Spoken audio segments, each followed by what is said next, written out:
Welcome to Roxtalks. My name is Roxanne Wilson, and this is the podcast that helps network marketers grow their business on social media and become the CEO that they're meant to be, as opposed to a glorified salesperson.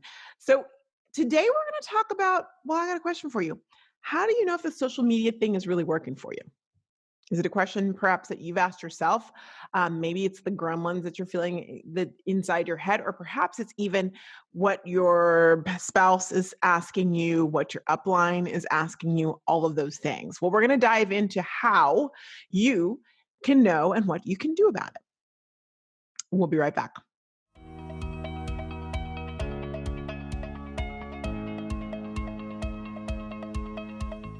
So you guys know that I love me some Smart Hash, the hashtag app that helps me really have control over and know how my hashtags are doing, as well as when I should switch them up, and just it gives me control over knowing how that portion of my funnel is rocking. Well, I want to invite you to something very special, and I hope you're listening today because it is tomorrow, Thursday, I believe that's the 28th. I'm going to be sitting down with the creator of Smart Hash, Christopher Allen Lee, and he and I are going to be doing a hashtag strategy and app Q&A. So we're talking all things about questions about the app. He's there for you. Questions about hashtags and how to use them for your business and to really rock your network marketing business. He's there for you as well too. And I'd love for you to join us. For more information, if you're watching, go ahead and look below. Or you can go to the Roxtalks podcast page, roxtalkspodcast.com, to sign up for this free and live session. If you can't make it live, it's okay. There'll be a replay, but I'd love to see you there live so that you can get some insight into all things hashtags and all things Smart Hash. Smart Hash it up. Just wouldn't want to say that. I'll see you then.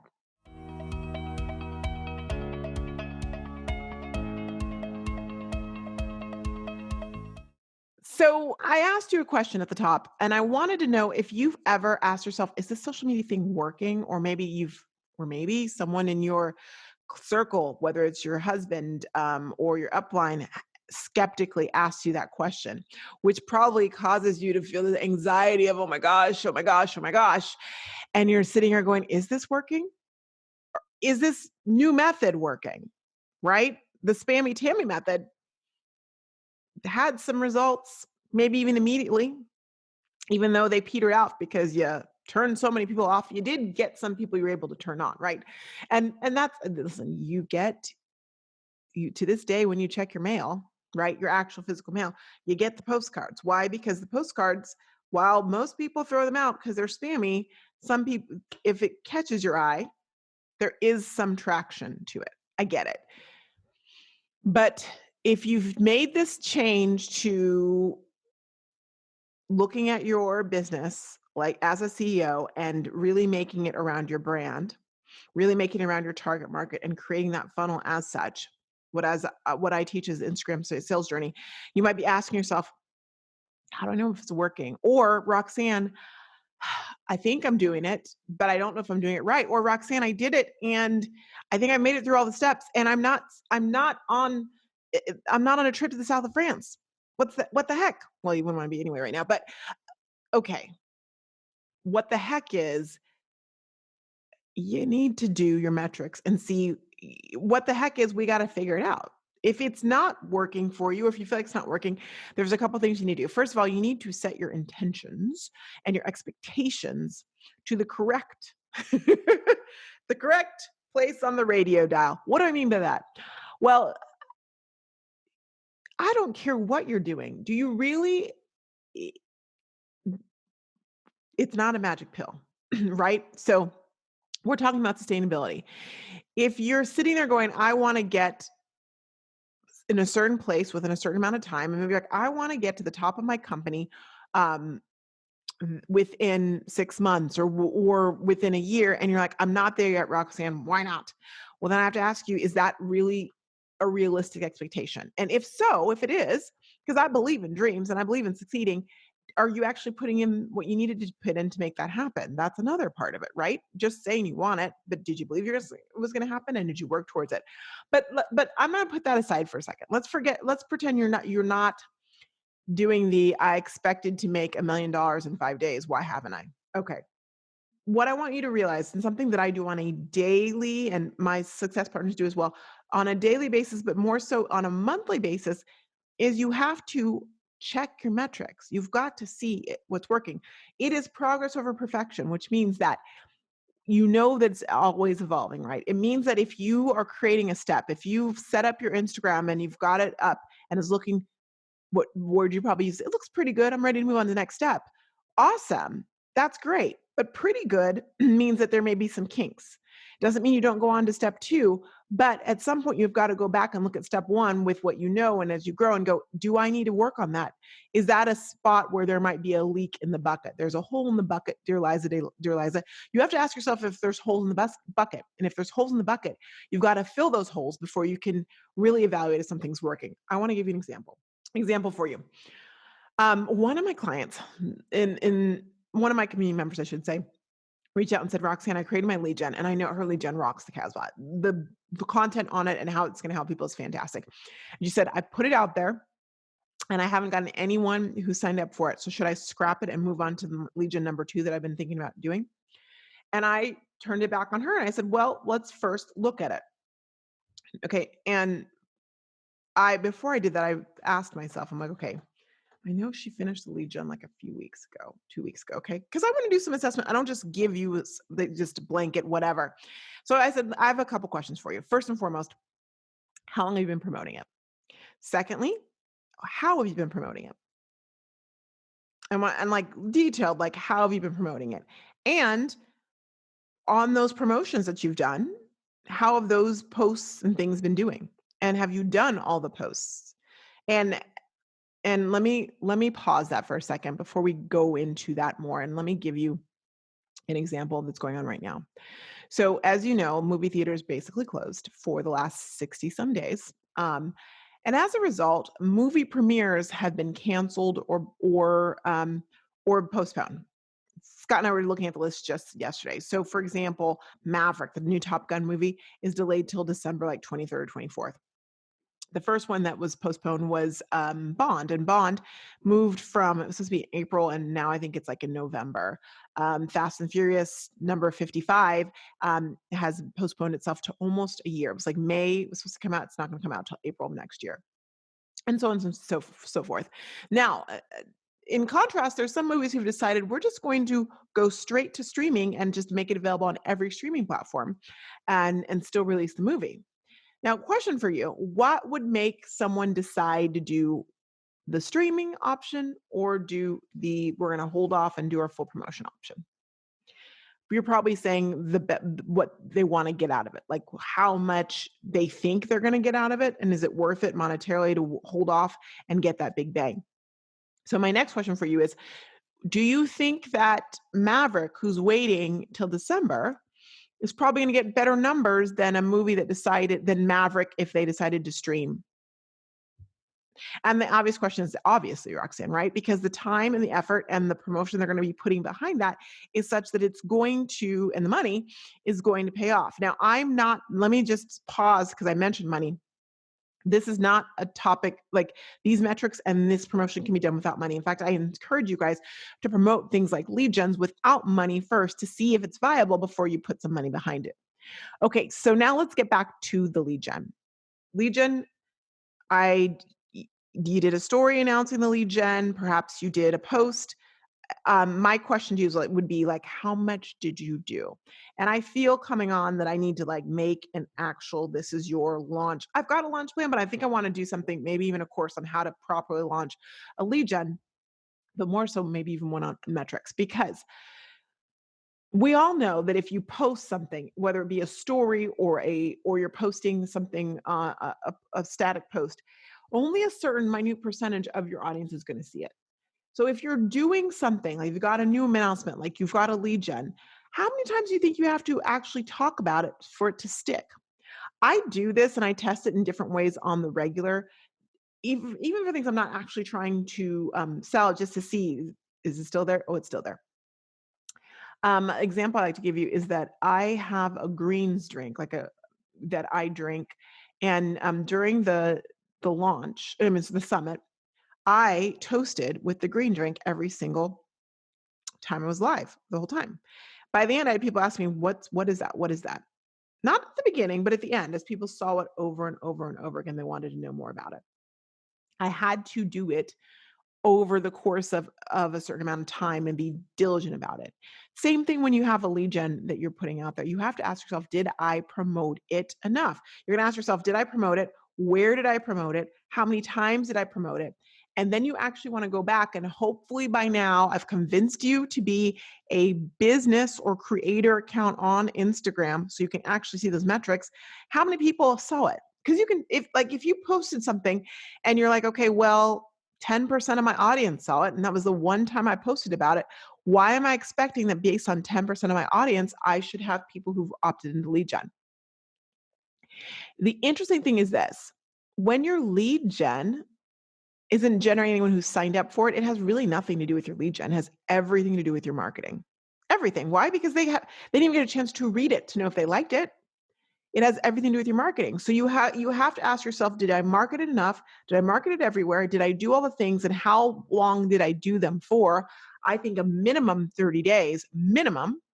And then you have to take yourself through the journey, step 2, of your client, and ask yourself, okay, how many barriers, how many gates did my client have to, or my target market have to get through to get to this legion to sign up for it? Because if there's too many gates, or if it's too complicated, they're not going to do it.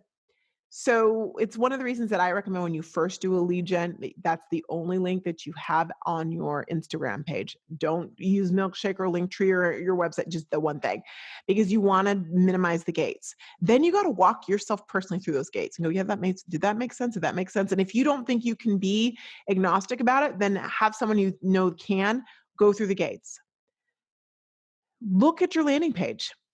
Is your landing page in line or congruent with what you were posting to promote it? Because if it's not, you're going to lose people there. And then look at your landing page and go, is it easy for them to sign up? Is there scary verbiage that might make them feel like they're signing away their firstborn? Do I like the picture? Should I try a different picture? What should I do? Like, you want to test all those things. You might even create 2 landing pages and flip flop them and see if that makes a difference. A/B test them is what they call that. A/B testing. But or you might go, maybe the name needs to change. Maybe I need to tweak the name or how I'm positioning it for my target market. So that is just one thing. That's just one piece of the funnel, right? Is if your lead gen is not serving you, and even if it is serving, you've got to go through these steps and look and go, okay, because if it's serving you and you're like, I didn't promote it enough, what would happen if you promoted even more? It'd serve you even more. That's an example of all of the steps. You want to do the same thing by checking your metrics and what you're doing with your stories and how you're doing them and how often you're doing them. The same thing with sliding in the DMs, right? Because you don't want to be the creepy guy at the bar. You don't want to be the spammy Tammy. You've got to do it enough and be consistent about it, but also understand it's a living thing. Just like when we do, if you've been if I've had the pleasure of being with you on IG Reboot, you know that one of the things I tell you is your bio is a living, breathing thing. It's going to change. You're going to love it today, and in 2 weeks, you're going to hate it. Or in 3 weeks, it's like, I don't even do that anymore. And that is okay. That's how this all works. You're going to go through these things and go, oh, yeah, no, wait, I've learned more. I'm a different person now. I would add or change these things. It doesn't mean that you hold on to it and you don't do that step until you get there, but it means that you embrace the fact that this is something that you don't get a graduation hat and you're like dun, dun, dun, dun, dun, dun, and everything is done just because you did the steps. You've got to go back and really analyze every step of the funnel and ask yourself how you could make that better. I do this on a monthly basis. And like I said, my success partners, we do it as well. We're like, okay, this month I'm going to look at my funnel for XYZ and go, okay, my checklist, my IG checklist funnel, I need to go back and look at that and see if that is really serving me. And I'll tell you, when I do that, I have an inclination sometimes to change something quickly. And I have to go back and go, wait, I need to make sure that enough people went through the funnel, went through the nurture sequence before I can say that one doesn't work. You see what I'm saying? You've got to do that. Now I can get people through my funnel faster because I do use ads, and I disclaim that. But I have to go, okay, these steps, how many of them open that? How many of them got from the offer to signing up? And once they signed up, how many people got through the first gate, the first email, the second email, the third email, the fourth email? How many people converted in some way throughout that? You have to look at all those things to know if it's working. One thing I don't do is go back to my mentors and go, I did it. I did everything. And I am not a millionaire. Well, first of all, that's not my goal. My goal is though to empower and to reach a million and more, but a million network marketers and help them become CEOs of the business. I have to look at my progress, but you don't know your progress if you're not looking at your metrics. And I track my metrics. I know this works, but I also know that I've got to tweak certain things. And sometimes it's things that I don't want to tweak. Oh my goodness. There's something that I've struggled with for 3 weeks, not wanting to tweak. And my coaches were kind of leading me towards, you got to tweak this. I'm like, oh no, I think this is really good. And I tweaked it. Finally, my numbers went up. So you have to get out of your own way as well too. That's the third thing. Y'all, seriously, sometimes it's you. I mean that in the nicest way. And sometimes if you measure this and you don't go crazy with this, you have to ask yourself, is this working for other people? If it's working for other people and it's not working for me, what is the thing in my eye where I'm not seeing what I need to fix? Where are my glasses? And I finally was like, okay, I guess I'll change this because I've tried to change every other thing and it's not making the changes I need. So fine, I'll change it. And it made a world of difference, at which I could just laugh about at that point and go, thank you guys for hanging there with me. It took me a while to get there. But if you're not open to hearing that, you're not going to hear it. So I hope this helps you realize that as you work through these steps of the funnel, you're going to be working and tweaking and you're going to get it all set up. Yes. And then once you get it all set up, you got to go back and look and go, are there holes? You don't know if there's holes if you're not measuring it. And you don't know.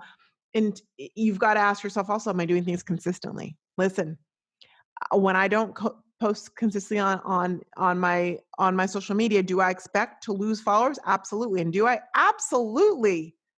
Social media is a fickle beast, but I can't get mad. I know that's on me. I gotta button that up and figure out what I need to do to make that better. Same thing. We are all there. So just know it's constant.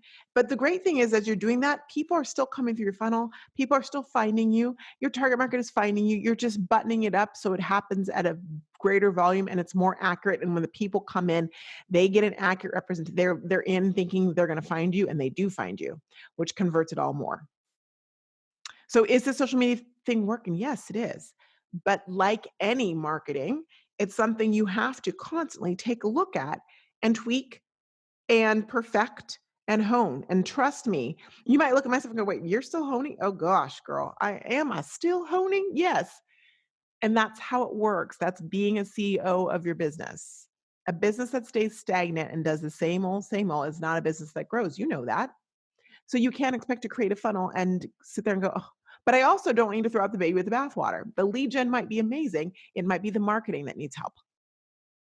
And you only know that by looking at your metrics and really reviewing it to find it. Okay, enough about that. We're going to be right back with and listen, if you have questions on that, please email me. Please reach out to me on social media. I want to hear what you have to say, and I want to make sure that might stir something in you. And if it does, let's talk about it. Let's talk. All right, I'll be right back with your tech tip.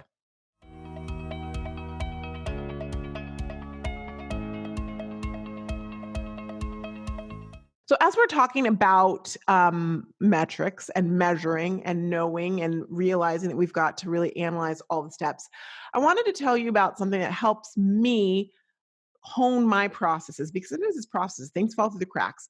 And I am not, while my dad is a statistician, I am not, I'm a creative.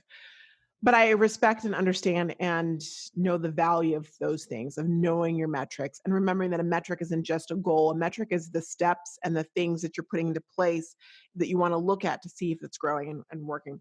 So two technology things that I use that help me along. First of all, good old Google Sheets.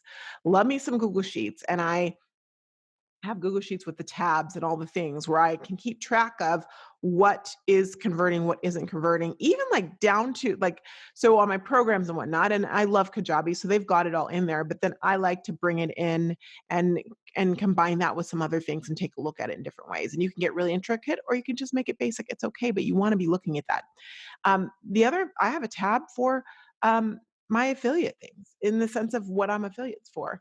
And what you focus on grows. So I know if I'm going to be focusing on this thing that I think is really important for my network marketers, um, that's what I'm more successful on that month for affiliate wise. And it's good for me to see that because it's a reminder, right? Again, back to what are you promoting it? Are you sharing about it? But I keep track of those just to see how I'm doing with those. All of the things, Google Sheets, do it. But what I really want to talk about it is good old Trello. I started using Trello last year, and there are many organizational program. Trello is free for those of you who like free, but what I like about Trello and using that and others is I just like the feel of it. Find the one that works for you, um, I could make sense of it. I'm like, okay, yeah, I can organize my life and my things this way. Now my Trello boards keep growing, y'all. I have a Trello board for the podcast, and it takes us through every step of the way of the podcast from concept to how it was, whether it's going to be a solo or a guest podcast, through to scheduling all those things. I've got it all incorporated in there to my team and them producing the video and the audio for it, the images, all that. And I can't believe as I laid out that organization, I was like, I used to do this all by myself. Seriously? Yeah, for the first couple seasons, 3 seasons, I did it all by myself, 2 seasons, whatever it may be. And now I have a team, and it's a team of four of us that work to make the Roxtalks podcast all that it is, and they're amazing, and they're so much better at these things than I am. It's amazing when you get someone who knows what they're doing. But we keep that organization, and all the communications are on that Trello board, so we know what's where and how it's where and where it needs to be, and deadlines and whatnot. Whether you have a team or not, it is fantastic to have the organization, whether it's you giving yourself deadlines or keeping a team of people on task. I really highly recommend Trello. I now have one for Pinterest. So my assistant that helps with Pinterest, she and I are on that one, and we make sure the Pinterest things flow. She manages Pinterest. The little part that I do with Pinterest is on there as well too, but we can make sure it flows and we know the scheduling for that. And then all the things. If you are doing like lead generators and you hire my team to create it, all of that information you're putting on the Google form goes directly to the Trello. We have it hooked up, so it hooks up to the Trello board, and so it all imports and then alerts us on it, and then the process starts. What I know is when I tried to just kind of get the information, yeah, email it to me and whatnot. First of all, it falls through the cracks because of all the things that I'm doing. I see it, and while it should be a priority, I don't connect it to the person who needs to get it. When it's on the Trello board, it goes automatically to who needs to get it, and it's fantastic. Even with podcasts, when someone books, when I ask a guest, I give them the, hey, love for you to be a guest. Here's the schedule to schedule your podcast interview. They click on that. They sign up on the calendar, and it has like information for them to fill out, and it automatically goes to Trello board. So it's all automated, y'all. It is the best thing. So I would recommend for you, especially if you're like, I'm not at a spot where I can get help and hire help. Whether you're there or not, setting up Trello and getting those automations, think about how can I automate my business in a way that serves me? What are the things that I can, if not for a virtual assistant, but I can at least automate it? It will save you time and allow you to do the parts of your job and your business, I should say, that not only serve you, but serve others. I am much better when I'm creating and training in that way than when I'm even doing things I enjoy. Like I like doing graphics. Now I don't let myself do I do my graphics. I do some Pinterest graphics. Other than that, I don't let myself do graphics. I write it and send it to my team and I let them do it. Why? Because they're better at it, but also because in order for this all to move forward, I know that I need to be doing what I'm best at and let them do what they're best at. So I'd ask you, and whether it's automating and really we're talking automation right now, if you're not best at making sure your calendar is set up, then get something to organize the calendar so you don't have to do all the steps to organize those. And we'll be talking more about that because there is some automation pieces that not only Trello that I think would be really great for you that you can incorporate that's going to help you as you grow your funnel more and as you're growing your business and really treating yourself like the CEO you are. All right, we'll be right back with the mindset moment. Oh, and I'll put a link to Trello on my page, roxtalkspodcast.com, if you need that.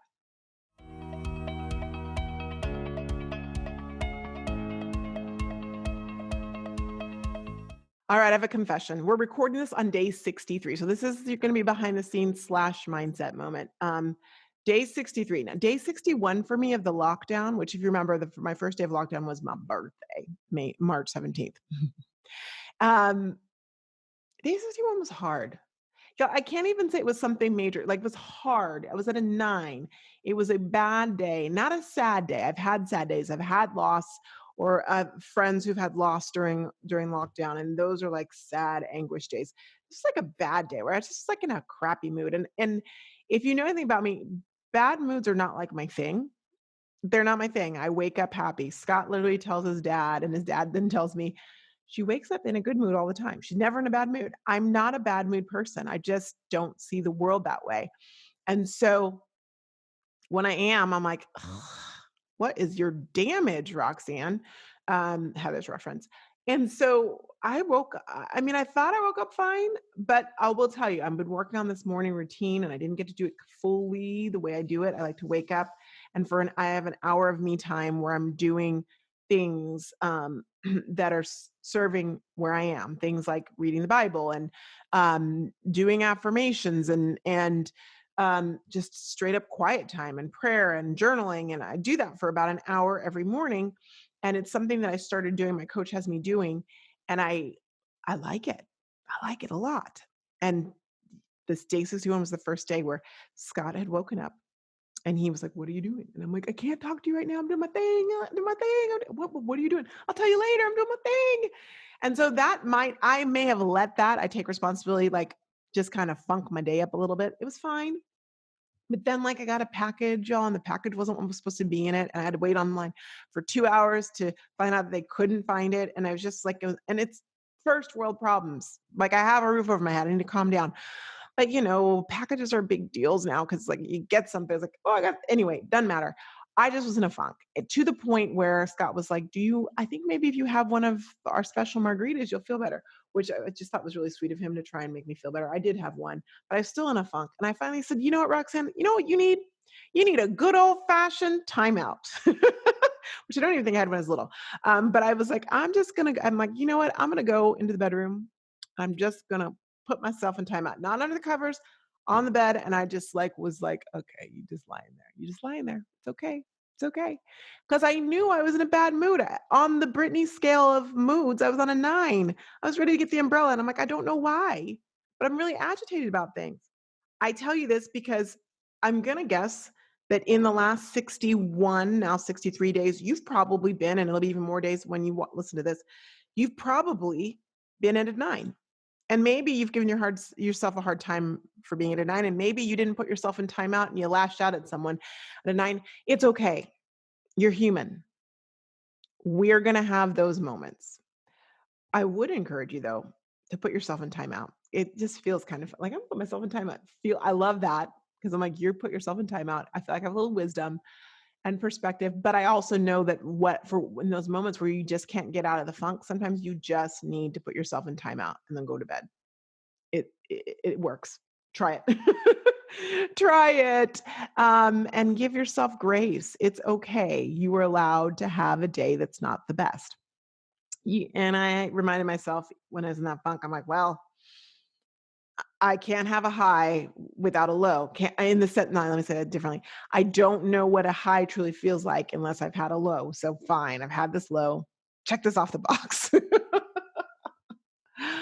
I appreciate you so much. I hope that you've heard something in this episode that has helped you, has sparked ooh, that felt different. Let me see how I can process that and get the ball moving forward for you. If there's someone you know that needs to hear something that was on this podcast, please please let them in on the secret that is Roxtalks. Thank you for making this, by the way, a top 100 entrepreneur podcast. I encourage you to share this, and I'd love to get your feedback as well too, and help you in any way. And just remember, you're not ahead, you're not behind.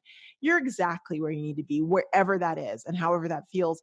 And know that you're doing all right. Give yourself some grace. And I'm so thankful that I get to be on this journey with you. And I cannot wait to see you or hear you, or you hear me, I guess. I can't wait to be with you next week. Take care.